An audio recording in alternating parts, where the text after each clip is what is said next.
Follow along first, take notes, and then you can try to set up your environment later. Okay. It might be a better strategy for you. All right. Take it away, Stefan. All right. Well, like Juby said, and Simone, make sure you guys take notes, take notes, take notes. Okay. One thing about Linux is that you have to keep practicing, taking notes, reading over your notes, and just keep smashing it in your brain because it's one of those skills. If you stop practicing, then it kind of goes, it goes away. All right. So keep that in mind as we go through this PowerPoint. But But all in before all, we begin, I forgot, I didn't introduce Stefan. Maybe you've seen me around more. Simone, you definitely have seen around. But Stefan has been a student of GovTech Academy and a student of Yellowtail.tech. So he got the Security Plus with GovTech Academy, RHCSA with Yellowtail.tech. Now he's working as a Red Hat certified system engineer from being a cop to a tech professional. So Stefan is exactly like how you would want to be someone with no tech background trying to transition.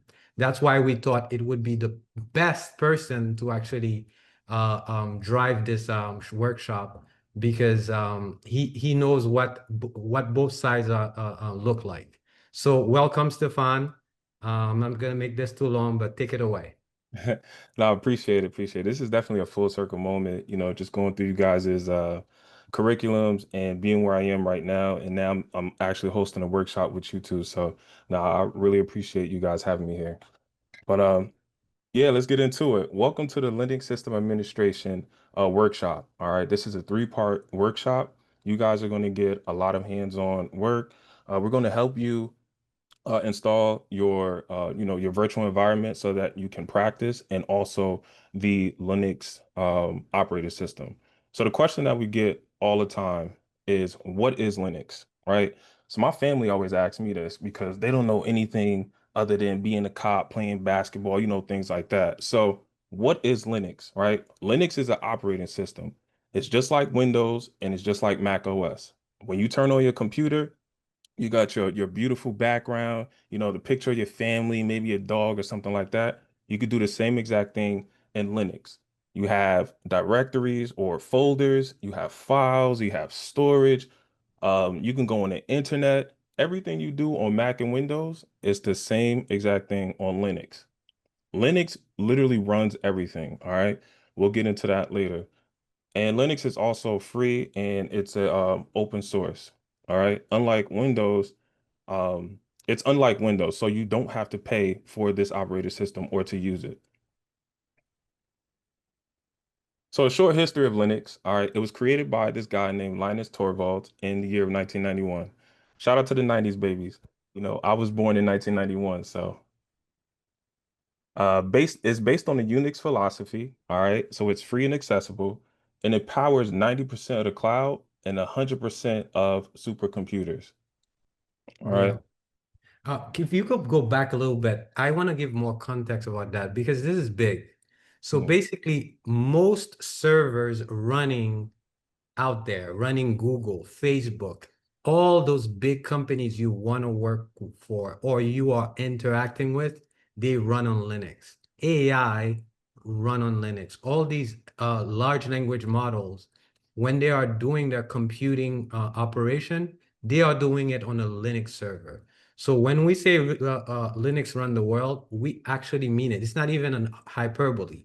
It is everywhere and it's in everything around you. So, what a lot of people don't realize, Stefan, is that even if they don't realize they're using Linux, they are. Their computer, their TV, their smart TV runs Linux. Their Mhm. microwave runs Linux. Their Ring camera runs Linux. So, just to give you an idea, guys, it's very much everywhere. All right. That's Go a ahead, fact. Stefan. Yep. No, I appreciate it. So like I said before, Linux is open source, meaning you have freedom and collaboration. Okay, it's public code. The Linux code is actually sit in in a repository, and you actually have access to it. So you can literally make changes to it and collaborate with other Linux professionals to tailor it to however you want it to be. All right. The benefits for you, it provides innovation, transparency, and control. Like I said before, you can literally tailor it to whatever you want, right? That's why you have so many Linux distributions. Okay. Some of you may have heard of Red Hat, of course, Ubuntu, Rocky Linux, those Linux operating systems. Okay. And it's community driven, right? It provides global collaboration.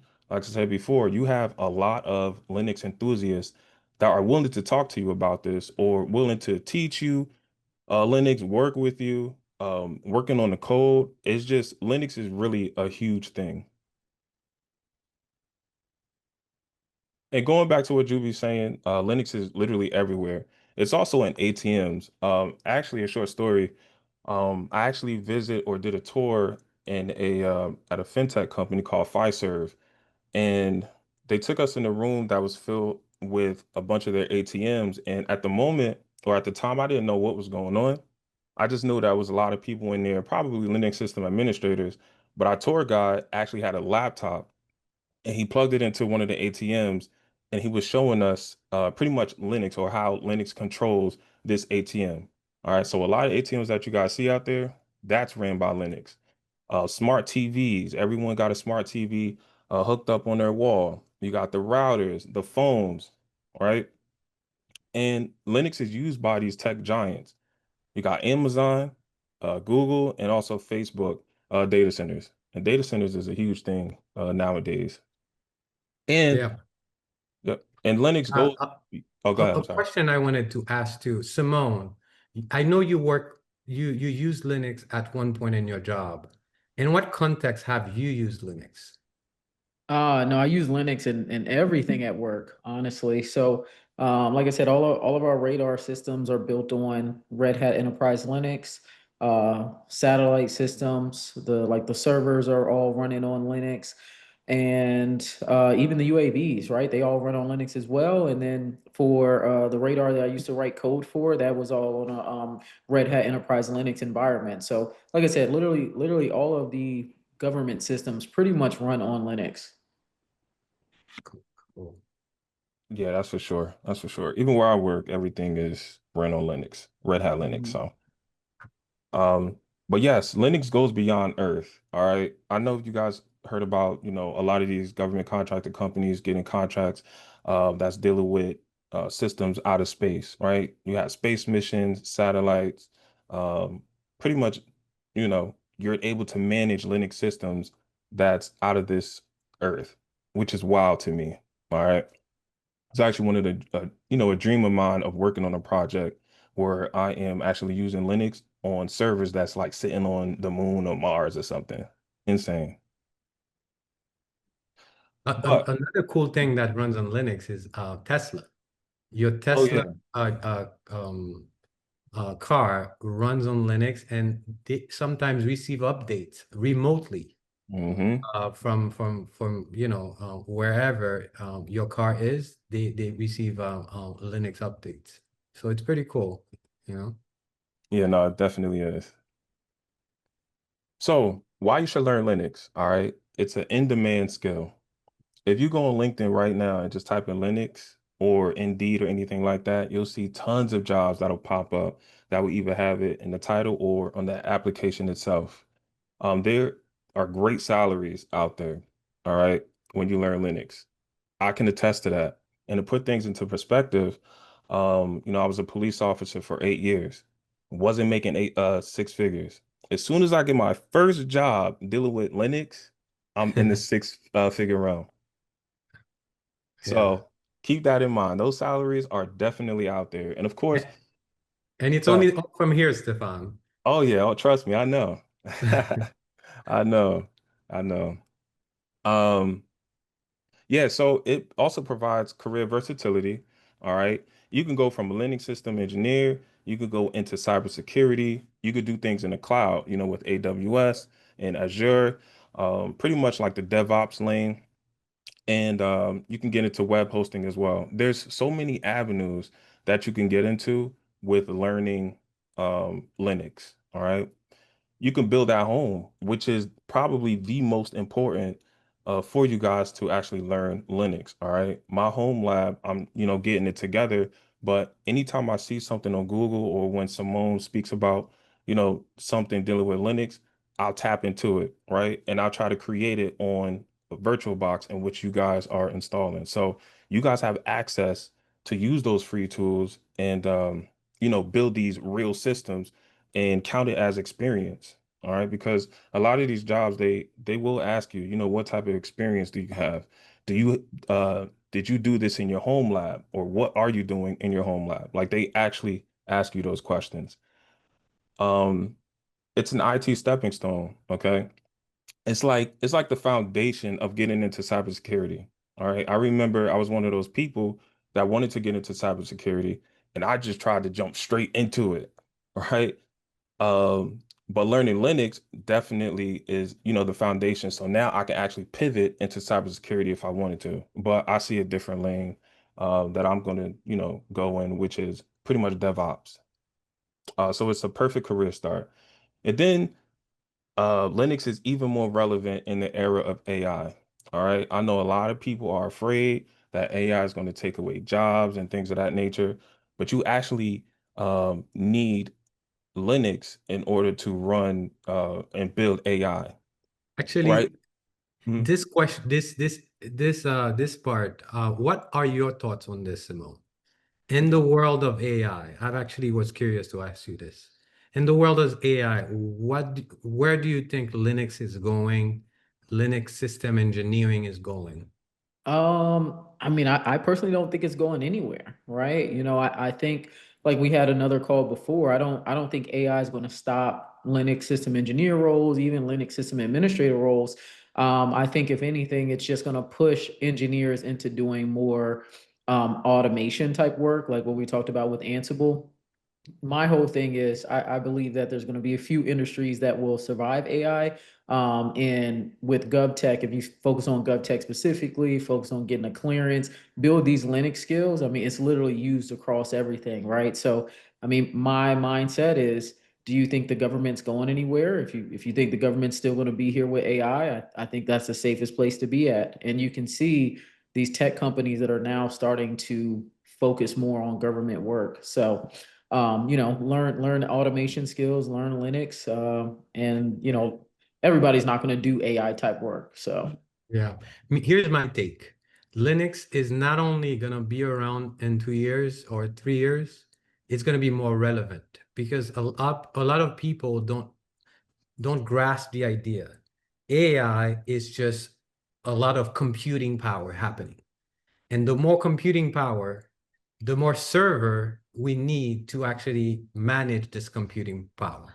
So the more servers you have, the more they're going to run Linux because we know Linux is the most secure and the most scalable operating system they use anyway.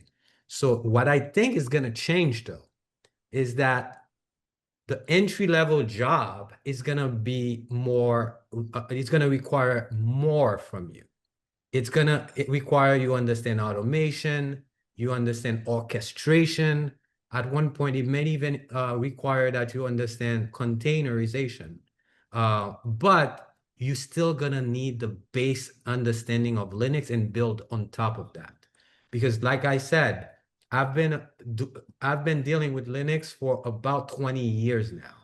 And 20 years ago, you didn't even need a cert to get a Linux job. You see what I mean? Things are changing. They are looking for a more sophisticated Linux system administrator, but Linux itself is only going to get more relevant with AI. So don't get it twisted. Don't get distracted by that AI thing. Some environment they're gonna thrive. They're gonna be even more relevant with AI. So that's my take on it. Yeah. Nice. No, I agree, especially with learning Ansible and other Linux tools like, Docker, Hmm. Kubernetes, those type Yeah. of things that, kind of go incoherent, that's coherent with AI. So keep that in mind.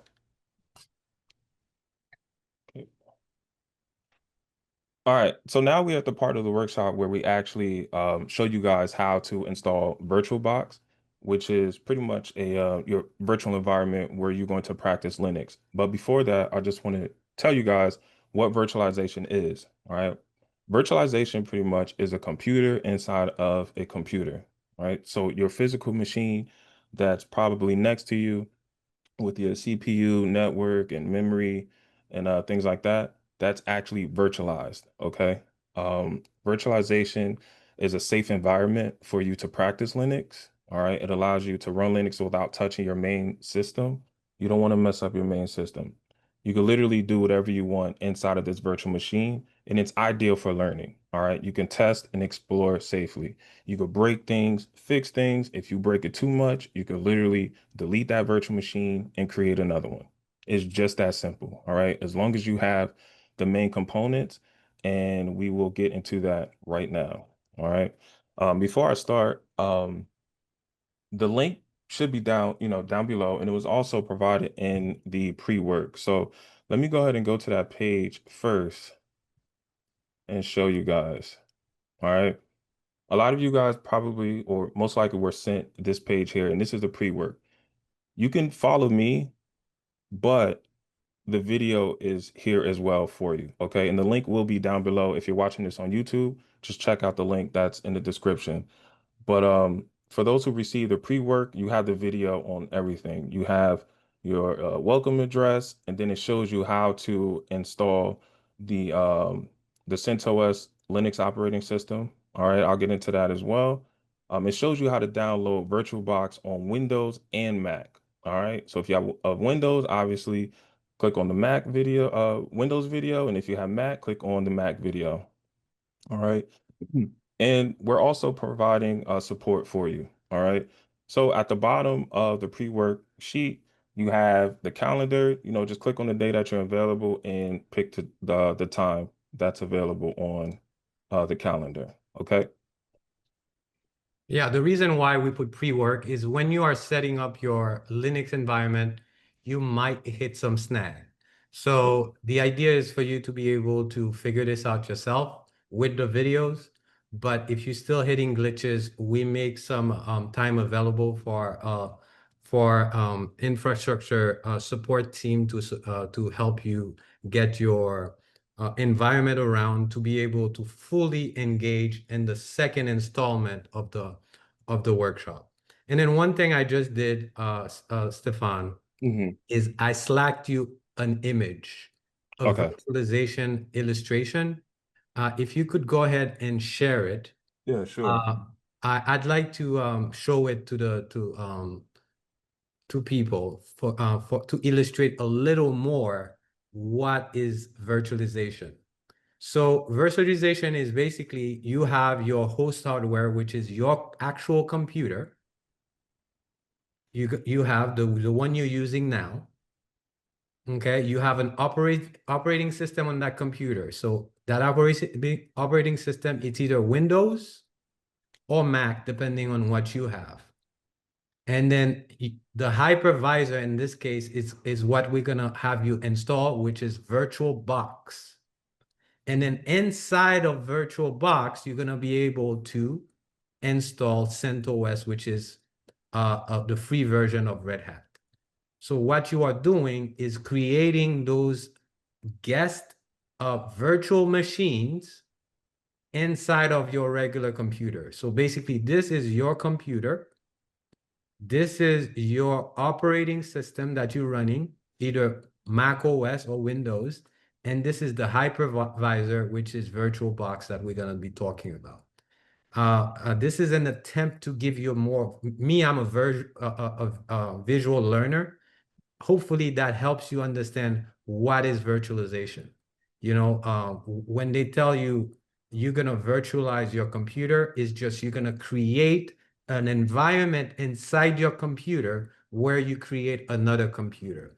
So that's exactly what happens also at scale when we're talking about having servers that are running multiple machines inside those servers.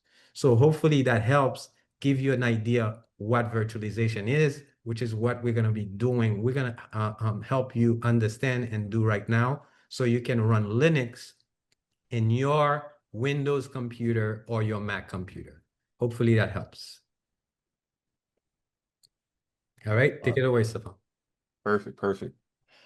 All right, so yeah, the videos are here for you guys to see. And again, if you're watching this on YouTube, the link is down below in the description. All right, let's go ahead and get back into the slides. So installing VirtualBox. All right, you're going to get the installer from the official website, and you're just going to follow the step-by-step guide for your operating system, and then confirm installation success. All right. And I'm actually going to show you guys the slides where I actually took screenshots of the slides. Okay. So on that link, you're going to be sent to the VirtualBox website, and this is what it looks like here. Okay. Down here, VirtualBox platform packages, you're going to click on the one that pertains to you. All right. If you have a Windows host, click on this link and it's instantly going to start downloading. Or Mac OS, either you have, the Intel host or the Apple Silicon host, click on that. All right. Once you click on it, the top right corner, you're going to see that it's installing. All right. If you don't see it, um, then I would suggest, go into your folder on your computer and go into downloads. It should show you that it's downloading. Okay.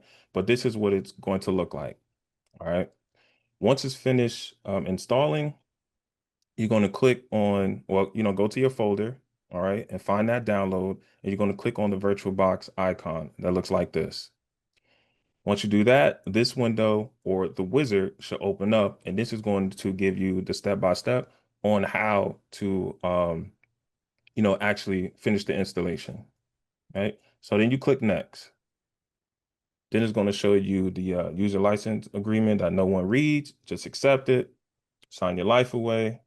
Um, then you're going to be sent here to the network interfaces. You hit yes. And again, all of this is going to be on the video. So if I'm going too fast or if you missed it, don't even worry about it. Just click on that link and watch those videos. Missing dependencies, Python core is just saying that it's going to install the Python core package. So you hit yes. And then I believe the final part of the setup, you're just going to click next. And that's pretty much like creating a shortcut on your desktop and, just showing the icon in places where you could simply just click on the icon and VirtualBox will pop up. All right. Ready to install, finally click install, and then it does the setup for you or the installation for you. And it takes some time. All right. So be patient, celebrate the success. All right. I know it's not that easy for a lot of people to go through, this tech stuff, but celebrate the small successes. All right. Once the installation is done, then you hit finish. Simple as that. And once you get to it, it should look like this. All right. You're going to get into that environment and it's going to look like this. You're not going to have these virtual machines on the side. These are my virtual machines. We actually have a video on how to create virtual machines as well. So we got you covered. All right. Just click on that link and you'll see all of those videos. But this is what VirtualBox looks like. Okay.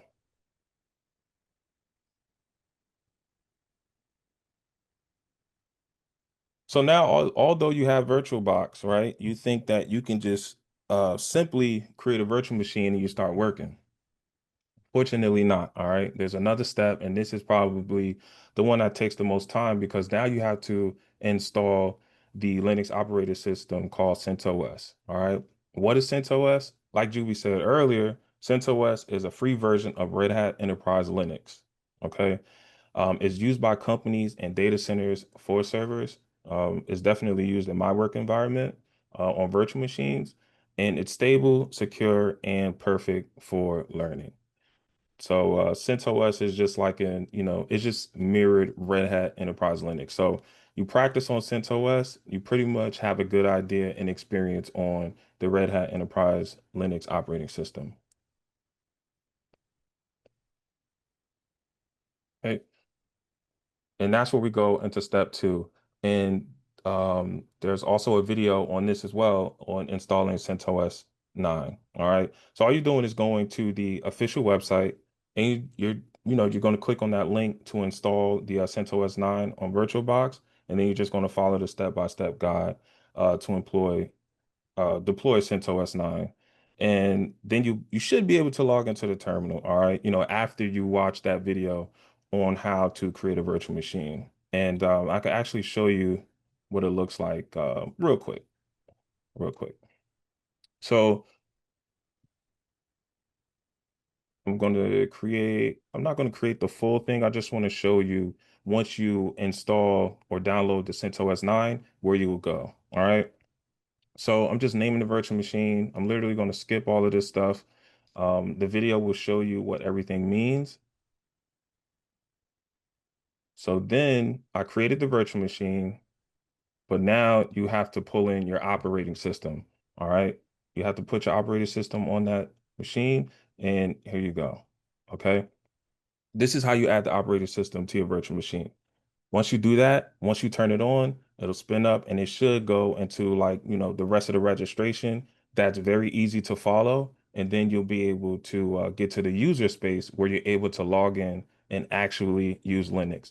But I wanted to show you guys this because this is the part that a lot of people miss, right? They'll create their virtual machine and then they'll forget to put the operating system on it.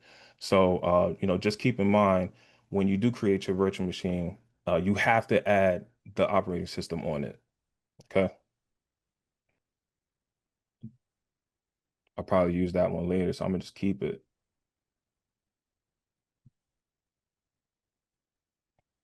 All right, so what's next? All right. What's next is I hope all of you guys have your virtual machines ready, got the operating system going, and y'all are ready to use these basic Linux commands. All right. Um, what we're going to do next Thursday is we're going to navigate the Linux system using simple commands. All right. We're going to create folders. We're going to create files. We're going to add users, the very simple things. All right. And we're going to help you guys understand, the Linux file system hierarchy. All right. The more Yeah. practice you guys get, the better are you off. So. Okay, okay. So basically, guys, this first installment of the workshop is to get you ready to be able to do some hands-on. So you have some work to do. Uh, there is the pre-work website that we're gonna share with you. It's gonna be on, if you're watching this on YouTube, it's gonna be the link below. If you are on our email list, you're gonna get that a link. Please watch the videos, follow along, and we have some incentive. If you are watching this live and you are doing this live with us, we have an incentive. If you show up with your virtual box ready to go next Thursday, we're gonna have a raffle. And if you show a raffle of $200 dollars in an Amazon gift card, if you show up all three on all three live on all three workshops, you're gonna get also entered into a raffle to win another $200 gift card. So we are just incentivizing you to actually take action, because a lot of people, what I notice is they keep asking what Linux is when they should be playing, dabbling along, and making sure they get the hands-on and understand if it's a thing for them or not. So, Stefan, can you share again the pre-work they're gonna have? Yeah, sure. And Here it uh, is. and Ivy, please share in the chat, in the link below, the pre-work. This is the website you're gonna have access to. It tells you step by step what to download. You just click on the download on the link. You can download directly from VirtualBox website. You watch the video, you go along. But we know some people are gonna hit some snags. That's why we have a calendar here. You just book a support. We have our team available. It's going to be a group support where if you have a specific question where you went through the process, please don't show up to the support if you haven't tried to install uh, um, um, VirtualBox and CentOS on your own already. You have to have done some work for us to even be able to support you. So get ready for next time so we can start creating users, creating files together, and be doing Linux work together. The whole idea is to get you that hands-on, okay? And we're gonna try to incentivize you with everything we have. Anything you want to add, Simone? Yeah, and then we're also going to give away one general admission ticket to GovTechCon as well. Pretty much same qualifications, right? It's going to be the people that actually do take action. Yes. So out of those people, one person will win a GovTechCon general admission ticket. So I dropped the GovTechCon Discord link in the chat. Make sure you join our free Discord GovTechCon community as well. Yeah. Yeah. So again, we build this for it to either be live or to be on YouTube. So you're gonna have this content available. The idea is for this to live on the internet because people are always asking the same question. What is Linux? Instead of answering you, we want you to go through the process and understanding what Linux is and playing around with it. Because I'm sure if Stefan didn't take the initiative and download CentOS and start messing around with it, he wouldn't even be here to talk to you and to deliver this for you. So guys, action is better than questions. Ask questions after you've taken action. That's what I want from you. Okay.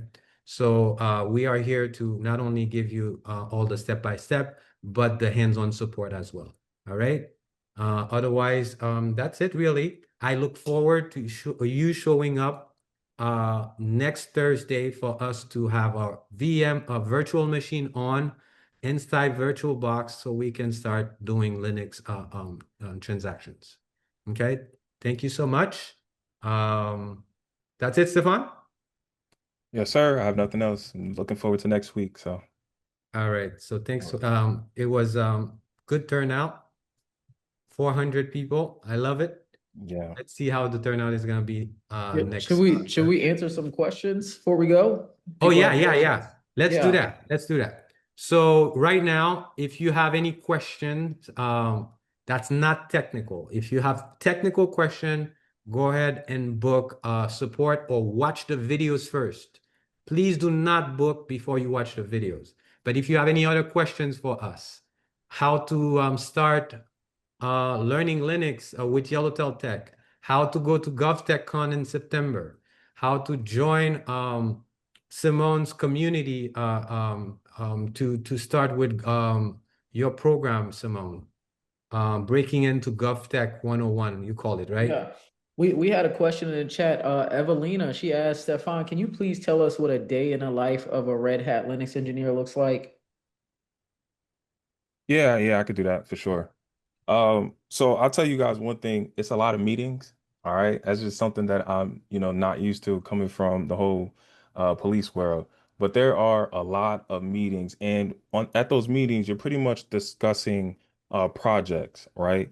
And within those projects, a developer will pretty much tell you what they need on the server, right? What packages they need, monitoring tools, Docker, Kubernetes, small things that you are more than capable of doing, uh, with pretty much knowing the basics of Linux. So I'll go in, I'll um, I'll look through my email to see if any developers emailed me or anything like that, and then I'll check our ticketing system. All right, so we use Jira, and on Jira there are a bunch of assignments that's distributed out to your team. So I'll see what I'll have to do today. Sometimes it's nothing, sometimes it's a lot. All right. And it's pretty much, like I said, just doing a lot of system maintenance, maybe spinning up a new virtual machine, swapping out hardware and a server, installing packages, like I said, and, creating Ansible playbooks, a lot of things that you pretty much practice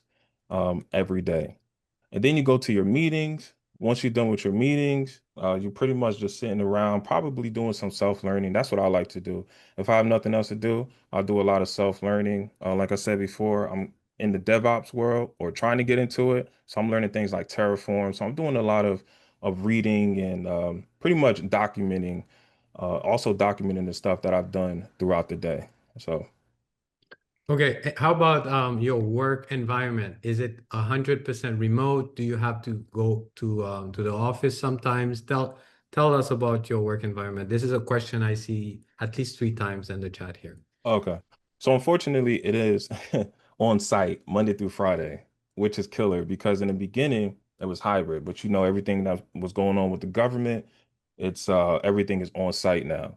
So that's one of the unfortunate things. But as far as the servers, it's a mix. All right. We do have hybrid. I'm doing things in the cloud where I'm managing EC2 machines in AWS. So it's literally the same thing. I'm just providing system administration on cloud systems. All right. And then we have the on-prem systems where we have developer servers and just pretty much a lot of servers. And I'm also managing VMware, so virtual machines. All right, so I would say probably maybe 100 plus servers I'm managing, but it's not all manual. It's through Ansible. That's why Ansible is a high skill, because once you know Ansible, you can literally provide that automation to thousands of servers. What just off of one command. So Yeah. By the way, talking about Ansible, the third installment of the workshop is going to talk about Ansible. So the first workshop is getting yourself set up, getting your environment set up, your virtual environment, your virtual Linux machine inside of your computer set up. The second workshop is to play around and do some Linux transactions, meaning moving around things, creating users, creating files. And then the third is a little bit of an introduction to Ansible, because if you didn't know, Stefan is not only a Red Hat certified as a system administrator, he's also Red Hat certified as a system engineer, which is an Ansible automation certification. So you have someone who did the whole bit with you here, leading this workshop. So yeah. Any last question we could take? Did you see any? Yeah, there's more questions in the Q&A box. Let me see. Brittany said, would it be a good idea to use Linux every day instead of a regular Mac or Windows operating system? Let me take that one. Okay. The quick answer is no, because Linux, I want you to learn it, to play around with it, to be able to learn it and be able to work with it in an enterprise environment. Because the way your computer, your operating system works on your personal computer is very different. So yes, I'd like you to have access to it to do some learning for the job. But if you have a regular computer, you should keep using your Mac, keep using your Windows.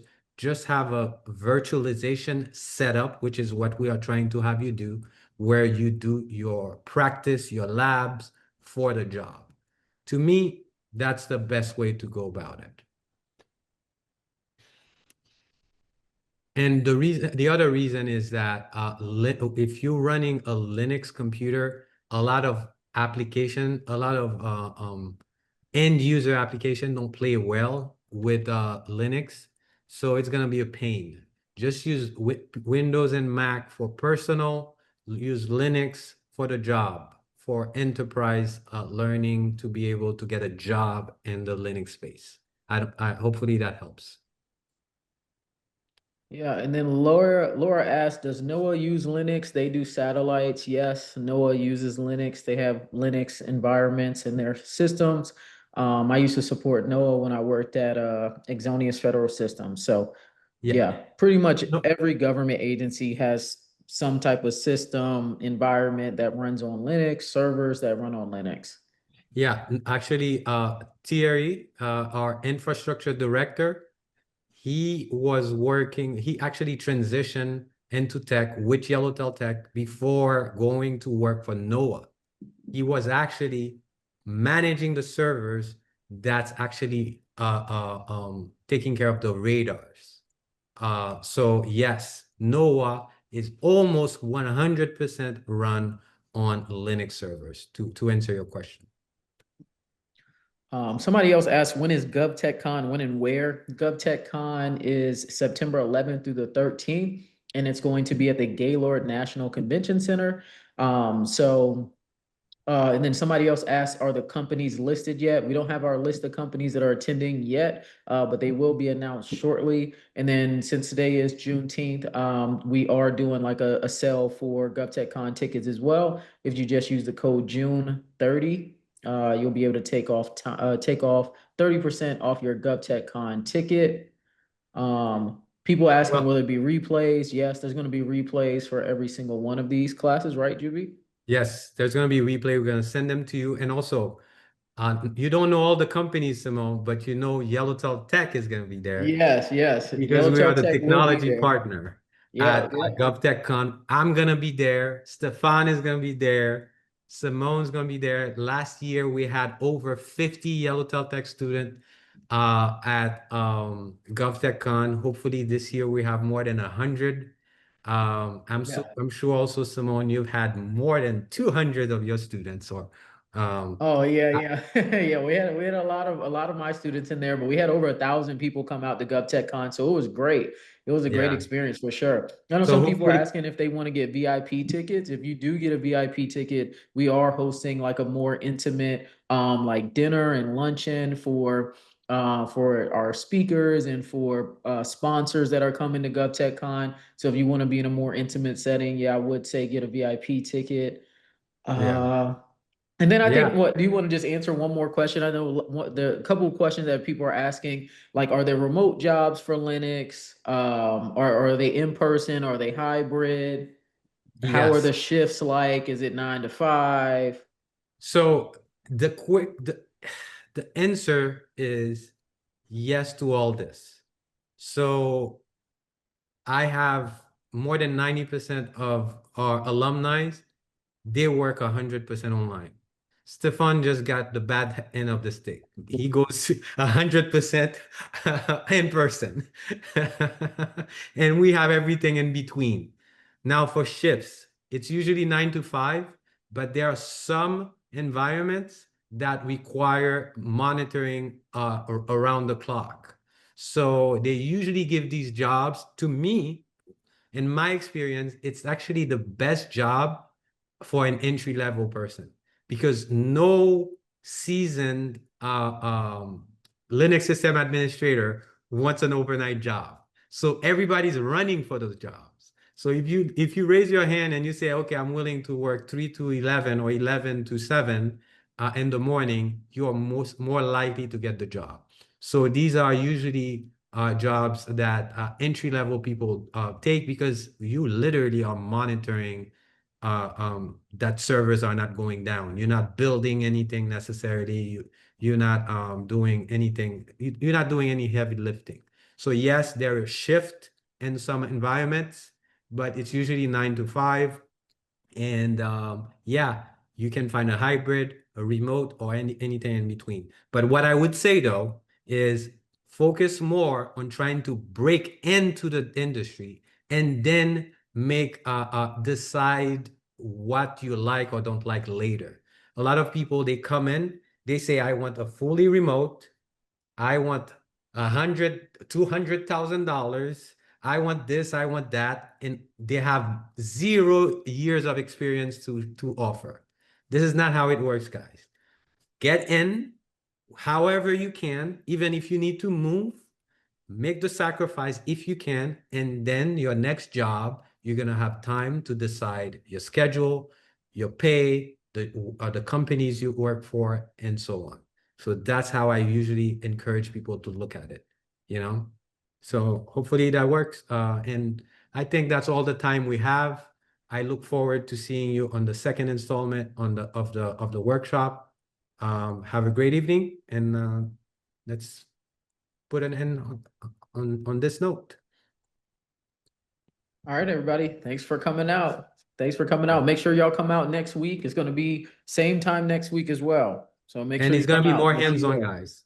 Yeah, Okay? more hands-on. Be ready for next week. Yeah. Juby, if you could just, I guess, send out an email to everybody that registered just so they have the free, work link. Yes. Yeah, Ivy already is on top of that. We're sending the pre-work to everyone and making sure there's availability for people to get the support they need to be ready for next week. All right, sounds good. Thanks, All everybody. right. All right, Okay. everyone.